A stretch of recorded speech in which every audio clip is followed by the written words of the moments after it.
You know, if the dream of your life, and a mighty big dream it was too, had suddenly come true, and for days past your life had been one long series of friendly receptions and welcomes, you would find it hard to tell the story, especially when it's a story containing so many eyes. But now I'm going to try to tell you something of the flight of the Southern Cross.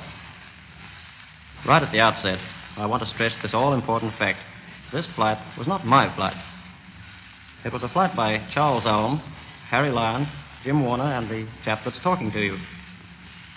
None could have succeeded without the others. Each man had his own specialized job. And the fact that each man did do his job accounts for our presence here in Australia. It being my particular work, I was the pilot. Mine was the job to take that splendid bus off the ground, to fly it, and to bring it down again. Of course, with long hops such as flown by the Southern Cross, there were times when I needed a spell, and then Charlie Ulm took over the joystick. By the way, I would like to tell you that there is not one but two joysticks in the Southern Cross, and they are rather different from the usual type.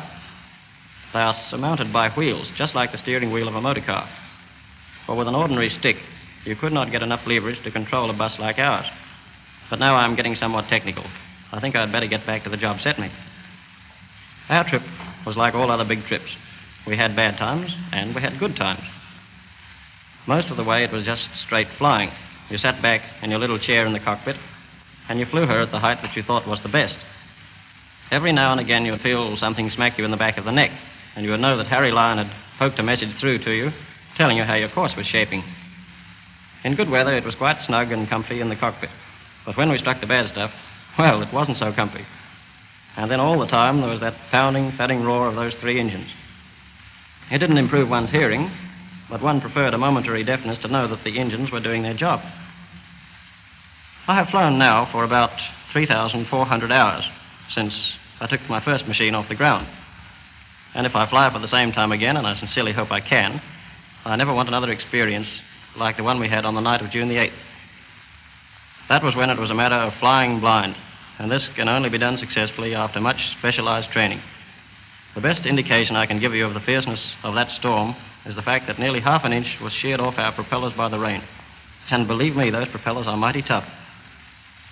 My pals stuck to me as they've always stuck, and they did their job. The Southern Cross proved herself to be the thoroughbred that she is, and we got through. I am mighty pleased, but with all sincerity, I tell you that my greatest joy lies in the fact that in doing my job, I did something worthwhile for Australia, and I hope to do further for this, my country. Hello, Australia. You've nearly taken our breath away with the warmth of your welcome and the many receptions given us, so that it is difficult to talk to you, even through Columbia Records. I'm going to tell you something about the organization of this flight. That was my job. I can only be vague because it turned out to be such a big job that I could talk for hours and hours on it. It was heartbreaking at times. So far as resources are concerned, there were times when we were down to zero, but we managed to stick to the job.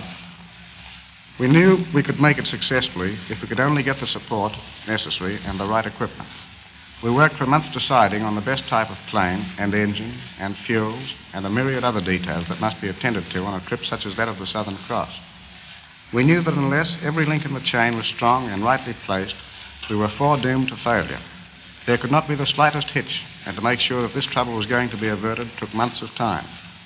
Special equipment had to be obtained from all parts of the United States, and some from England and Europe, and much time given to the testing of same. Eventually, Captain Hancock, a big-hearted American gentleman, took us under his wing, as it were, and the flight commenced. On the flight itself, I was the relief pilot. I sat beside Smithy in the cockpit of the Southern Cross with exactly the same set of controls available to me as he had. Of a total of about 85 hours flying, I did a little over 30 hours. My co-commander and best pal Smithy did the rest, and naturally all of the blind flying. When Smithy was tired, I relieved him at the wheel, but I had plenty to do just the same. There was the diary log of the trip and a minute record of conditions met with to be kept. I won't tell you anything of this now because probably most of you have read it in the papers, but I will say this, that the writing of one's experiences on a trip like this was rather an eerie job. It was not as if I set down the facts afterwards in cold blood and after sober thought. One was in it the whole time, and I assure you I did not need my written words to remind me of some of our experiences up aloft. We're home now. The job is done. I've learned this all-important lesson, which must be of value to other flyers. It is this: when you've got a big job to do, look after the little things and see to it that every human element of the enterprise is up to standard. Another big thing learned is that a dual command is possible. Smithy and I jointly commanded the flight expedition. We often had many tricky and difficult decisions to make, but we both knew that the other knew his job, and we were thus enabled to work together and with our American pals in the greatest harmony. In our navigator and radio operator, Harry Lyon and Jim Warner, we had two staunch comrades, without whom the flight would have been impossible. It was teamwork and loyalty to the job in hand that pulled us through.